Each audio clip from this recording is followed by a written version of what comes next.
Hello các bạn, chào mừng các bạn đã quay trở lại với YouTube Gia Đình Cả Tráp.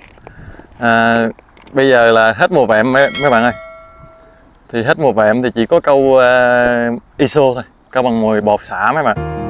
Như vậy mới dính được nhiều cá, chứ mình câu ngâm đơn thuần mình chỉ là móc tôm cho mình câu ngâm thông thường thì rất là khó dính cá.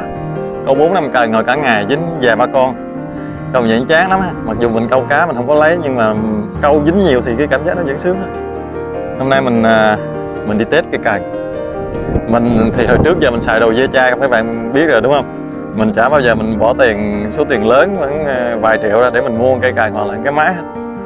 Thì hôm nay mình sẽ đi test hai món đồ ve chai cho mấy bạn coi ha. Cái món thứ nhất là mình giới thiệu món chính đó đi ha. Món thứ nhất là cây càng. Cây càng này ở Việt Nam mình chắc ít người xài ha. Tại vì chắc có nhiều người hiểu cũng không rõ, hoặc là nó cũng không có bán nhiều cho nên là nó ít phổ biến, nhưng mà ở Nhật nó cũng tương đối phổ biến hết mấy bạn. Càng này là càng dây đi ở trong lõi ha. Cái càng bình thường thì ở ngoài nó có cái khoen nha các bạn, nhưng mà cái càng này thì nó chỉ có một cái khoen dưới cùng này ha. Cái khoen này để lòn dây vô trong cái thân khoen này ha, để lòn dây vô trong cái thân của cái cần câu này ha. Dây nó đi trong lõi luôn, máy mình gắn ở vị trí này. Chút nữa mình sẽ gắn cho mấy bạn coi ha. Rồi dây nó lòn vô trong lỗ này, rồi từ đó nó đi bằng cái thân đi ra tới ngoài mũi luôn ha, đi ra tới ngoài đọt cần câu luôn. Thì dây nó sẽ ra ở trên cùng, ở trên đọt ha. Cần này là cần Shimano nha mấy bạn. Giá chính xác mình không biết nhiêu ha. Thì khi nào mình biết giá cụ thể mình nói cho mấy bạn rõ ha. Còn giờ mình sẽ để xuống mình gọi cho mấy bạn coi ha, cái cần nó như thế nào. Chứ mình cầm thì nhìn nó cũng không rõ ha. Mình gọi cho mấy bạn coi. Cần này là cần số 1 ha. Cần ISO 5m3, cần số 1. Đây, Shimano ha, màu bạc. Đây chữ Shimano này ha. Chút nữa mình sẽ nói cái cần này nguồn gốc đâu ra ha. Thì cái cần mà dây đi ở trong lõi thì nó ký hiệu cũng khác với lại cái cần bình thường nha mấy bạn. Cần ISO bình thường mà có khoen á thì cái ký hiệu nó cũng khác. Này cần số 1 ha, độ mềm á, độ dẻo là số 1 ha. Chứ không phải là cái đọt số 1 nha mấy bạn. Cái đọt số 1 là mấy bạn sai ha. Cái số 1 này chính là cái độ dẻo, độ mềm của cái cần này ha, là số 1 ha. Có những cái cần cái đọt rất là nhỏ và cái độ cứng của nó rất là lớn, nhưng cái cần này cái đọt nó rất là lớn nha mấy bạn. Cái đọt bằng cái đầu đũa ăn luôn á. Nhưng mà cái độ dẻo của nó rất là dẻo ha, nó mềm lắm. Cá ăn là cong cái đọt cần xuống tới cái máy luôn á. 5m3 nữa. SI là cái gì mình không biết, cái này là ký hiệu của cần mà dây đi trong lõi nè. Đó, Shimano BB-X EV này cũng là cái ký hiệu đó thôi, mình không có rành về cần cho nên mình không biết ha. Đại khái mình giới thiệu cái cần vậy thôi ha. Máy thì mình xài cái máy này ha. Đó, cái máy màu xanh lá cây ha, có cái tay quay màu vàng ha. Máy này cũng thuộc dạng máy nói củ chuối cũng không củ chuối, mà máy xịn cũng không phải máy xịn ha. Đó, cái hãng Top Speed gì Pastel. Máy này máy 3.000. Đấy. Dây số 3, máy này là máy ISO luôn nè. Cái này là dây số 3 được 180m, dây số 4 130m. Cái máy này quấn rất là nhiều dây đây nha mấy bạn. Nó không giống như những cái máy Lure thông thường ha. Nó chính là cái máy để câu ISO luôn. Do đó là câu bằng dây ni lông thì phải cần quấn nhiều vô đây. Máy 3.000 thì cũng thuộc dạng tương đối là lớn á mấy bạn. Mình sẽ kể về cái máy với lại cái cần cho mấy bạn nghe. Từ đâu mà mình có, tại sao mình gọi là đồ ve chai. Thì cái cần này là mình được người ta cho ha mấy bạn. Cái ông đó người Nhật ha, ổng rất là hay đi Việt Nam, ổng du lịch ha. Lúc mà chưa có dịch á thì ổng hay đi Việt Nam ổng chơi lắm ha. Đi Hải Phòng, Hà Nội rồi ổng chơi. Thì mình đi câu cá ở chỗ này ổng gặp mình ha. Làm quen nói chuyện thì mình câu chung cho ổng nay cũng được 2 năm rồi mấy bạn. Thì ổng rất là hay cho mình những cái đồ lặt vặt rồi, giống như vợt, đồ cấp cá đồ, hoặc là cần đồ các kiểu, cần Ikada đồ. Ổng hay cho mình lắm. Đó, thì cái cần này là ổng cho mình. Ông đó rất là thích câu cá, nhưng theo mình nhìn nhận ổng câu cũng không hay, ổng câu cũng dở, tại vì ổng ít đi câu lắm, nhưng mà được cái mê đi câu. Ổng bận rộn lắm. Làm việc thì làm luôn thứ bảy, ngày nào cũng tăng ca 4-5 tiếng, già này. 4 mấy, năm mấy tuổi, 53, 54 tuổi. Mà mê lắm, mê Việt Nam lắm. Đó, thì ổng cho mình cái này ha, cái cần này. Đó. Cần này bạn nào biết giá cụ thể bên Việt Nam như mấy bạn comment cho mình biết thử ha. Theo mình nghĩ là nếu mua cần cũ mà cái cần này ở bên Nhật á thì nó không dưới 1 manh 2 nha mấy bạn, cần cũ quá nha, hỏng dưới 1 manh 2 là hỏng dưới 2,4 triệu ha. Mình chỉ đoán vậy thôi, nó cũng không phải là đồ tốt tệ lắm. Còn cái máy này mấy bạn biết cái máy gì không? Cái máy này là chính là mình lượm ở dưới biển nè ha, đi chơi câu ba tiêu cá đối rồi ha, cào ở dưới biển á, cặp bè biển á, thì lượm được cái máy này ha. Nó rớt ở dưới biển cũng lâu. Máy này thuộc dạng máy chống nước mặn nha mấy bạn, nhìn nó vậy chứ nó chống được nước mặn ha. Nó thiết kế hầu như là nhựa với inox là nhiều đó, sơn tĩnh điện nữa. Rồi mình lượm lên nó cũng có hà độ bám nhiều lắm, nhưng mà mình về mình chùi rửa sạch sẽ hết. Mình vô dầu vô mỡ rồi, nói chung là giờ câu cũng ổn, quay nó cũng chạy tè tè ha. Nó cũng không phải thuộc dàn hàng trung bình giống như là tầm trung giống như Pro Marine rồi ha. Nó cũng nói chung thuộc hàng xài được chứ không có tệ, quay cũng nhẹ nhàng. Đó thì hôm nay mình sẽ test hai cái này ha, hai cái đồ ve chai. Rồi mồi thì như cũ thôi mấy bạn ơi, mồi không có gì lạ hết. Rồi mồi cho mấy bạn coi, hôm nay mình chế tạo mồi số lượng lớn mình mới lượm được cái thùng này, đúng chất thùng đựng cám luôn á. Nè mồi nè, y chang cám heo luôn, không có gì mới lạ hết. Yến mạch màu vàng nè ha. Mình mua một bịch 2 bịch mồi hỗn hợp câu cá tráp ha. Một bịch hồi lần trước mình câu Ikada thì mình có giới thiệu rồi ha. Một bịch là Sanagi là con nhộng á, nhộng tầm là thành phần chính. Và một bịch đó là Chinubes là màu trắng á, là thành phần chủ yếu của nó là bột vỏ sò ha. Một cái tạo giải độc, còn một cái là để nó để làm cho cái cục mồi của mình á, lúc mình bắt nó chặt thôi, nó dẻ mồi ha. Và mồi móc lưỡi là tôm thôi chứ không có cái gì mới lạ. Tôm mình để lên đây ha, tôm để lên đây, không có gì mới lạ nữa. Tôm xe là mình chỉ câu vậy thôi ha.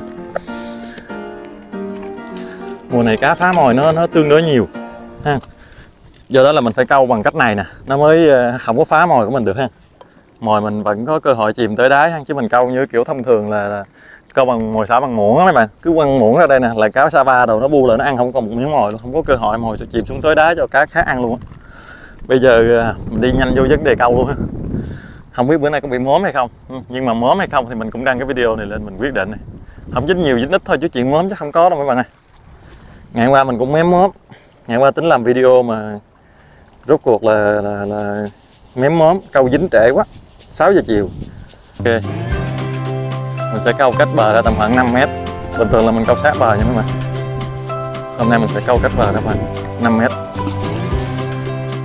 Đó, mình câu cách bờ ra tầm đó. Mình quăng xuống một cá là cá đối nó bu lời như giặc luôn.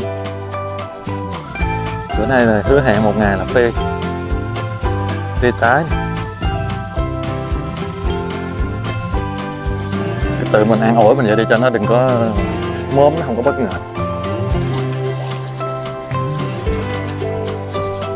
Mình xuống 3 cục và bắt đầu đi chuẩn bị cần câu ha.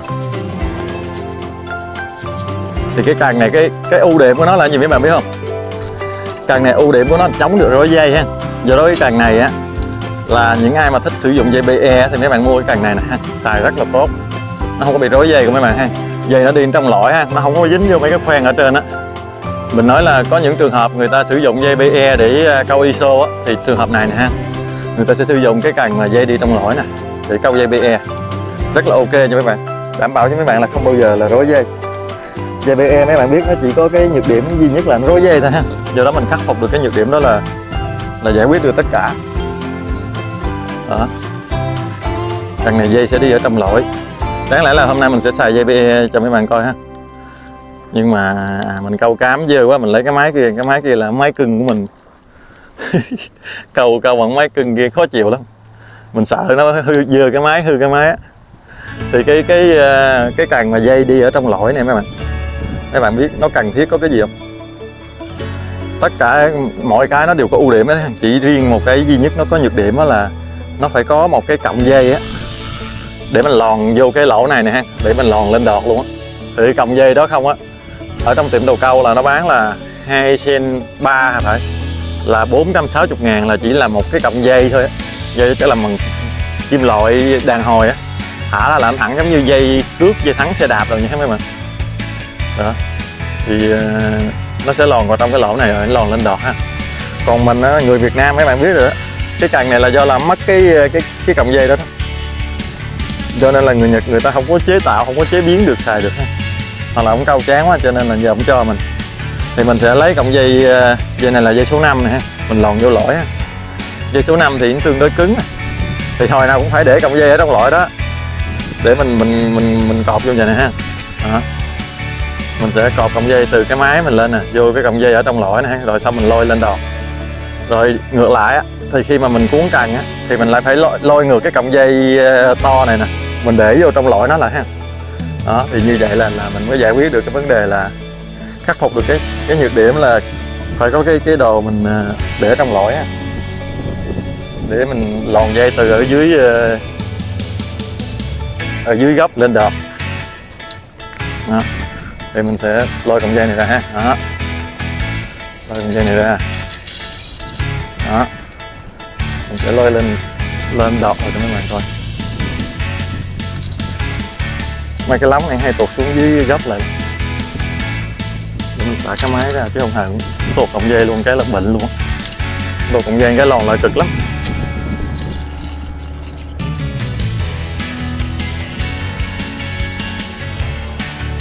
Đó, mình lôi được cọng dây lên ha. Lôi được cọng dây lên rồi, mình sẽ cho mấy bạn coi cái đọt cần câu này nó là sao. Sẽ có nhiều bạn thắc mắc tại sao mà cái dây nó lòn từ trong lỗi ra được ha, rồi cái đọt nó làm như thế nào để kéo cá được. Đó. Cần này là cần số 1. Cần số 1 nhưng mà cái đọt nó cực kỳ to ha. Cái đọt to tầm này nè mấy bạn ha.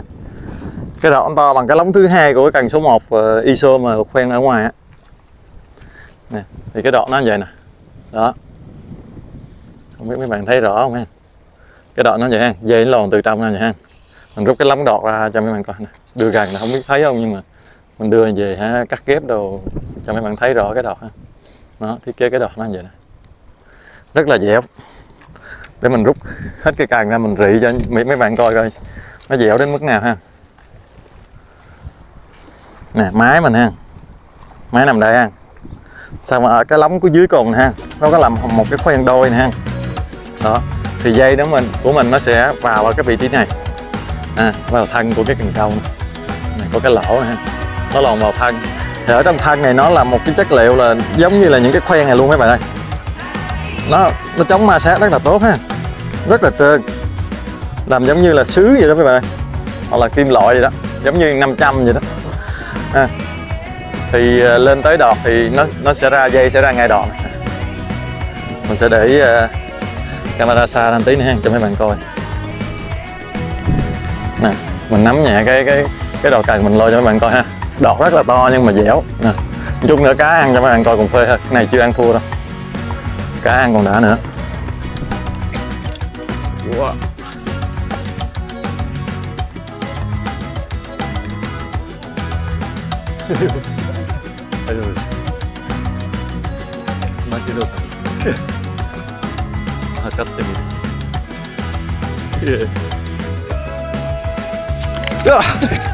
切れた。うわー、かわいそう。Đứt mỏ.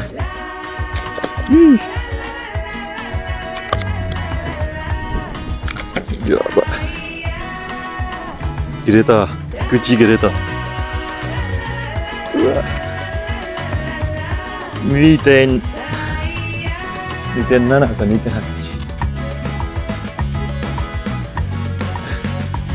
276 kg. Đứt cái mỏ. Dạ vậy.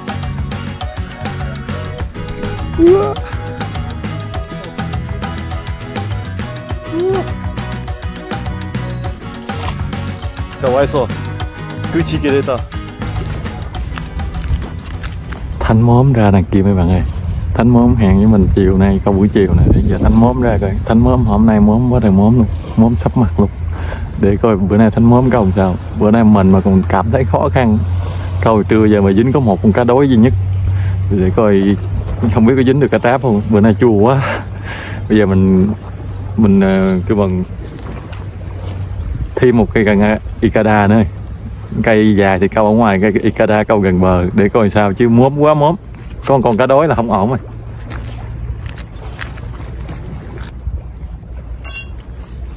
Giờ cho chiêu vừa câu vừa mần cá luôn à Hợp ơi. Giờ cho chiêu vừa câu vừa mần cá luôn à. Mần thịt luôn. Chứ không có mà để cuối cùng mần á. Cuối cùng mần là quá vất vả quá.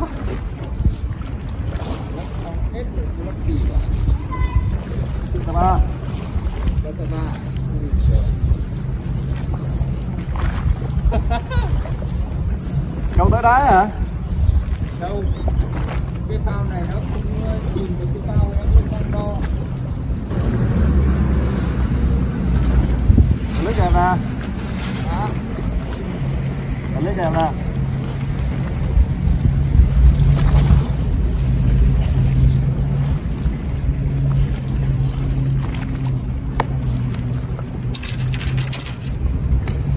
Cá gì đây? Cá gì đây? Cáp rồi. Cáp 230. Cáp rồi. Đâu, không kẹp đâu. Nè, bên trái này, bên trái này. À, ở kia có một cái thôi. Nặng không? Hồi nãy. Vừa thả xuống nó co dây.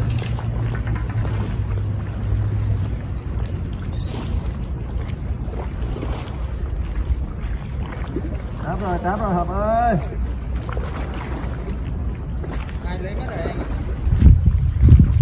Không có đem đồ đựng theo không Hợp? Không đem đồ đựng hả? Em mới được túi rồi. Cá gì á? Cáp. Cháp thật luôn. Ừ. Bây giờ đỏ thế. Đỏ gì không? Không hồng ngồi tôm mà nó không ăn à? Không muốn chết nó dính vào đỏ gì. Nãy giờ nó cháp thật. Anh mới dốc Đâu đang go à? Ừ. Đang go nãy giờ. Đấy, còn sữa không bây giờ xài thôi. Ngon. Đang đo nước hả? Không có đem gì đựng cá đâu hả? Đem túi gì? Túi lưới hả? Không có đem gì đựng luôn hả? Nghiệt gì hả? Nghiệt ngã quá.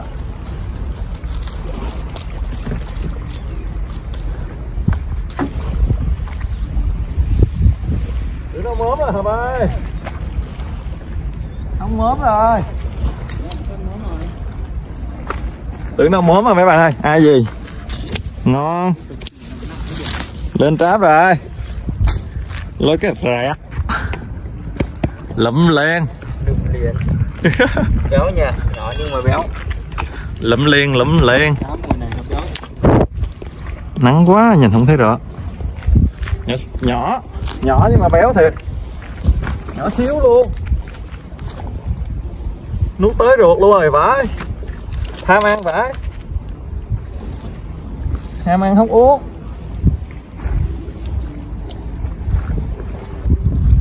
Nó nuốt kinh vậy thì To mãi không được, hóa ra là cực kỳ nó nhỏ quá bây giờ phải cho cái cực kỳ to vào. hên quá, lấy ra được rồi.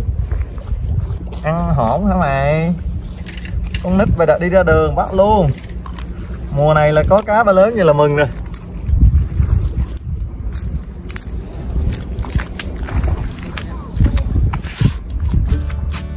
Bây giờ về mấy bạn ơi. Tổng kết lại hôm nay câu được một bầy cá Sapa, một con cá đối, một con cá tráp hết. Bữa nay khó câu thiệt luôn. Cứ tưởng là móm không, móm như ngày qua cũng vậy, câu được có con cá tráp với lại con cá đối. Gần đây sao mà khó câu quá, vẹm giờ anh rụng hết mà cá thì nó không chịu ăn tôm với bột, ăn cái gì không hiểu nổi. Có trứng hả? Bữa nay câu được cá nhỏ nhỏ, chắc gần ký rồi mấy bạn, mà có trứng á. Anh móm đang mặn cá đó. Còn cá đối thả, cá đối bự 2 kg mấy, gần 3 kg. Thôi video hôm nay chắc mình kết thúc ở đây quá. Bữa nay dọn đầu về sớm, ngày mai đi câu. Chứ móm về câu hoài nó cũng vậy. Ít cá nó không ăn, câu nó cũng không ăn. Bye bye mấy bạn nha. Tết cần hôm nay chỉ vậy thôi mà cần dẻo thiệt mấy bạn ơi. Kéo phê mà dính con cá, kéo rồi một mình mà vừa kéo con cá mà vừa vớt con cá luôn á, chua. Cần vừa dài mà vừa dẻo quá, kéo mệt, vớt mệt lắm. Bye bye các bạn nha. Hẹn gặp lại video tiếp theo. Nếu thấy video hay nhớ bấm like và đăng ký kênh giúp mình nha. Bye bye.